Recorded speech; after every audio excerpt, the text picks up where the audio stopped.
नया चैनल लाने से पहले हमने आपसे पूछा कि आप उसमें क्या देखना चाहते हैं। आपने कहा सत्ता से सीधे और तीखे सवाल।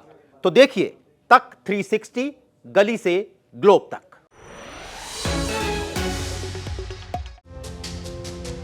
बड़ा क्षत्रिय नेता कौन?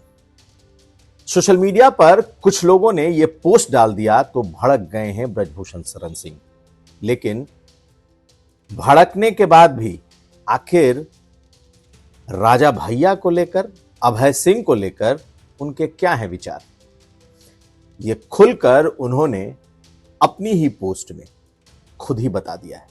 तो आज हम आपको दिखाएंगे कि कौन है सबसे बड़ा क्षत्रिय नेता जिसे ब्रजभूषण शरण सिंह ही बता रहे हैं, और क्या राजा भैया राष्ट्रकथा में नहीं पहुंचे या अभय सिंह नहीं पहुंचे तो उसकी भी कोई नाराजगी है। आज के विश्लेषण में ब्रजभूषण शरण सिंह के खुद के वीडियो पोस्ट पर हम चर्चा करेंगे। इसके अलावा यह भी बताएंगे कि मायावती ने आज अपने जन्मदिन पर किस पार्टी के साथ गठबंधन के संकेत दिए। क्या सचमुच मायावती आने वाले वक्त में किसी गठबंधन के साथ जा सकती हैं? ये खबरें आज का यूपी में। नमस्कार, मैं हूं कुमार अभिषेक, आप देख रहे हैं यूपी तक। हम हाजिर अपना न्यूज शो आज का यूपी लेकर। चलो हम बोलते हैं राजा भैया बड़े हैं, क्या दिक्कत है तुमको? अभी राजनाथ सिंह बैठे हैं, वो हम सब लोगों से बड़े हैं। आप समाज के बांटने का काम मत करें और ऐसा सोशल मीडिया पर झगड़ा लड़ाने का काम मत करें, सोशल मीडिया का दुरुपयोग मत करें। ब्रजभूषण शरण सिंह अमूमन बहुत फायर नहीं होते, और वो भी खासकर खुद के पोस्ट में, यानी कि अपना वीडियो खुद पोस्ट करें और इतनी नाराजगी जताएं, ये शायद ही कभी आपने देखा होगा। लेकिन ब्रजभूषण शरण सिंह ने अपना एक वीडियो पोस्ट किया है, 3.5 मिनट का ये वीडियो है, और गुस्से में इसलिए कि सोशल मीडिया इन्फ्लुएंसर्स या सोशल मीडिया में कई जगहों पर उनकी तुलना राजा भैया से और कहीं अभय सिंह तक से कर दी गई, और इसी ने ब्रजभूषण शरण सिंह को कहीं ना कहीं आग बबूला कर दिया है। आग बबूला ब्रजभूषण शरण सिंह ने आज बता ही दिया कि कौन है सबसे बड़ा क्षत्रिय नेता। लेकिन आखिर राजा भैया को लेकर उन्होंने ये बात क्यों कही? पहले आप सुनिए इस वीडियो में ब्रजभूषण शरण सिंह ने राजा भैया को लेकर कहा क्या है, क्यों कहा है कि राजा भैया उनके बच्चों के मित्रवत हैं, जबकि उनके पिताजी उनके आदर्श। आखिर मैसेज वो किसे देना चाहते हैं? पहले सुनिए ब्रजभूषण शरण सिंह ने कहा क्या है। कि राजा भैया क्षत्रियों के बड़े नेता हैं कि ब्रजभूषण सिंह? तो मैं स्पष्ट करना चाहता हूं, राजा भैया का इतिहास अगर आप जानना चाहते हो तो उनके पिता महाराज उदय सिंह का इतिहास जानो। वो संघर्ष के प्रतीक हैं और हम उनको अपना आदर्श मानते हैं, और वो उनके पुत्र हैं। उम्र के नाते वो मेरे छोटे भाई हैं और मेरे बच्चों के दोस्त भी हैं। तो कृपया ऐसी बकवास बाजी बंद करिए। तो राजा भैया के पिताजी को उन्होंने अपना आदर्श बताया, तो राजा भैया को अपना छोटा भाई भी कह दिया, अपने बच्चों का मित्र भी कह दिया। तो क्या राजा भैया के बारे में ये बातें कहने से उन्होंने राजा भैया को कोई संदेश, संकेत भेजा है, या सचमुच राष्ट्रकथा जो जनवरी के पहले हफ्ते में हुई, जिसमें पूरे प्रदेश भर से और खासकर पूर्वांचल के जितने बड़े ठाकुर नेता थे सभी ने शिरकत की, वो चाहे ब्रजेश सिंह हो, वो चाहे धनंजय सिंह हो, फिल्म स्टार्स ने शिरकत की, पवन सिंह हो, तमाम बड़े ठाकुर नेताओं की मौजूदगी रही। उम्मीद तो ब्रजभूषण शरण सिंह को मुख्यमंत्री से भी थी कि वो भी आएंगे, लेकिन मुख्यमंत्री नहीं आए थे। हालांकि आज यूपी तक से जब उन्होंने बात की थी तो उन्होंने पॉडकास्ट में कहा था कि उन्हें उम्मीद है कि मुख्यमंत्री भी आएंगे। लेकिन जब राष्ट्रकथा खत्म हुई तो चर्चा और तुलना इस बात की हो गई कि भाई इतने ठाकुर नेता, इतने क्षत्रिय नेता पहुंचे तो आखिर सबसे बड़ा नेता कौन? और कई सोशल मीडिया इन्फ्लुएंसर्स ने या सोशल मीडिया पोस्ट ने इस बात की चर्चा कर दी कि क्या ब्रजभूषण सिंह बड़े क्षत्रिय नेता या राजा भैया, अभय सिंह या फिर धनंजय सिंह। इस तरह के पोस्ट से निश्चित तौर पर ब्रजभूषण शरण सिंह नाराज हैं और नाराजगी में उन्होंने ये लंबा चौड़ा अपना वीडियो संदेश जारी कर दिया है। लेकिन इस संदेश में भी कई लोगों के लिए संदेश छुपे हुए हैं। पहला संदेश तो सचमुच राजा भैया के लिए है। राजा भैया राष्ट्रकथा में गए नहीं थे। क्यों नहीं गए, क्या वजह रही, उनकी कोई तस्वीर सामने नहीं आई। सार्वजनिक तौर पर वो इस राष्ट्रकथा में दिखाई नहीं दिए। तो क्या कहीं ये नाराजगी है? क्योंकि एक बात तो साफ हो गई कि उन्होंने उनके पिता को अपना आदर्श बता दिया,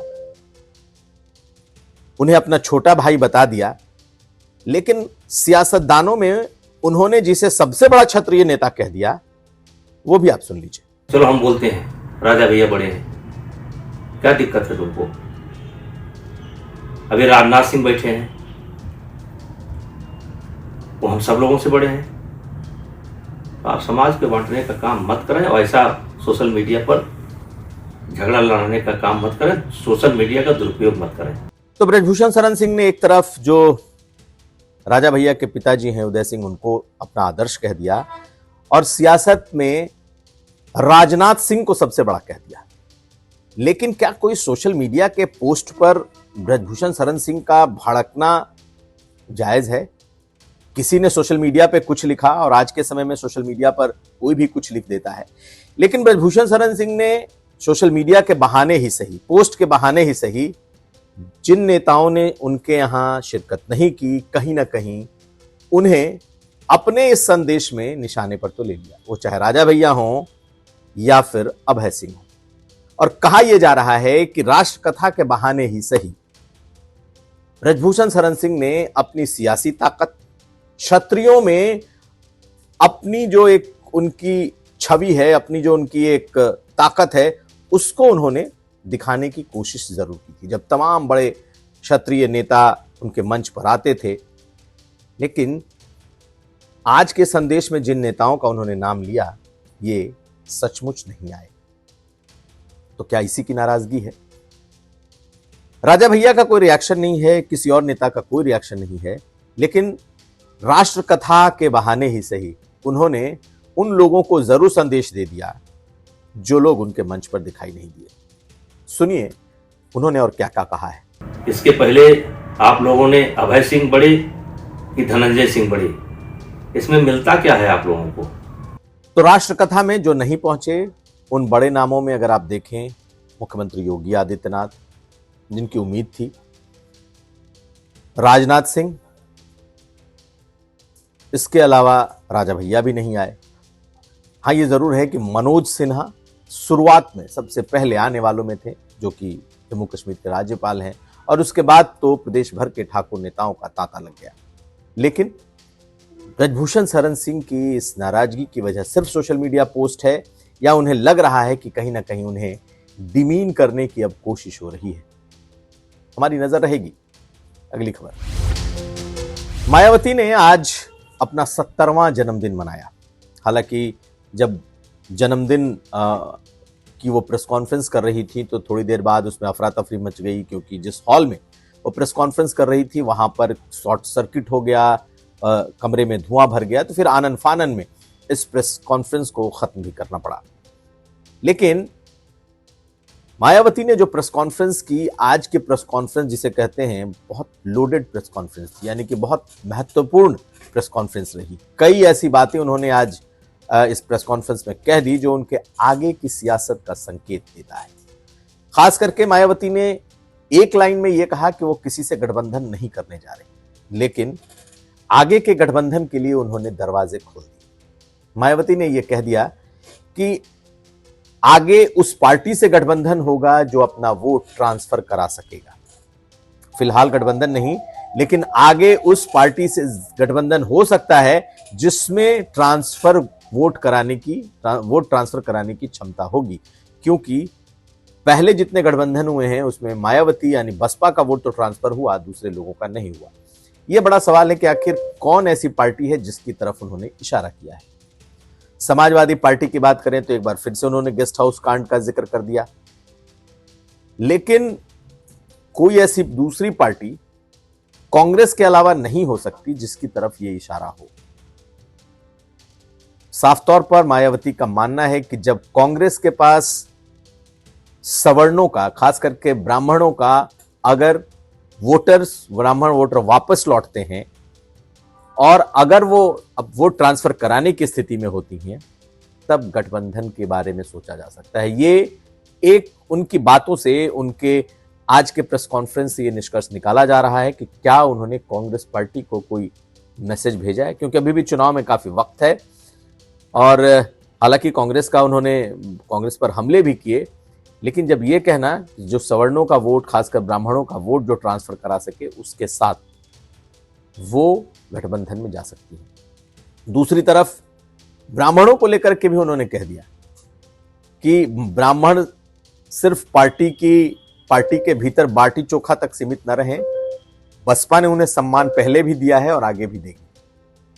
तो एक तरफ कहीं ना कहीं कांग्रेस की तरफ इशारा है, दूसरी तरफ ब्राह्मणों को एक बार फिर से जोड़ने की उनकी कोशिश। देखना है कि मायावती के साथ क्या कोई पार्टी आती है, लेकिन एक अहम बात यह रही कि उनके ऐसे पुराने साथी स्वामी प्रसाद मौर्य, जिन्होंने कि मायावती के बारे में न जाने कितनी बार आपत्तिजनक बातें कहीं, पैसे की देवी, इस तरह की बातें उनके लिए उन्होंने लगातार इस्तेमाल किया। आज सबसे पहले अगर किसी ने विश किया तो स्वामी प्रसाद मौर्य ने उन्हें जन्मदिन की बधाई दी। तो क्या पुराने जो बसपाई है उनको भी जोड़ने की कोई कवायद पार्टी के भीतर चल रही है? क्या मायावती इस तरफ सोच रही है?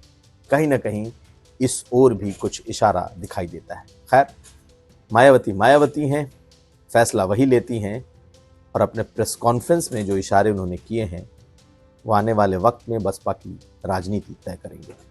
तो ये था आज का यूपी। हम कल फिर हाजिर होंगे। हमें दीजिए इजाजत। देखते रहिए यूपी तक।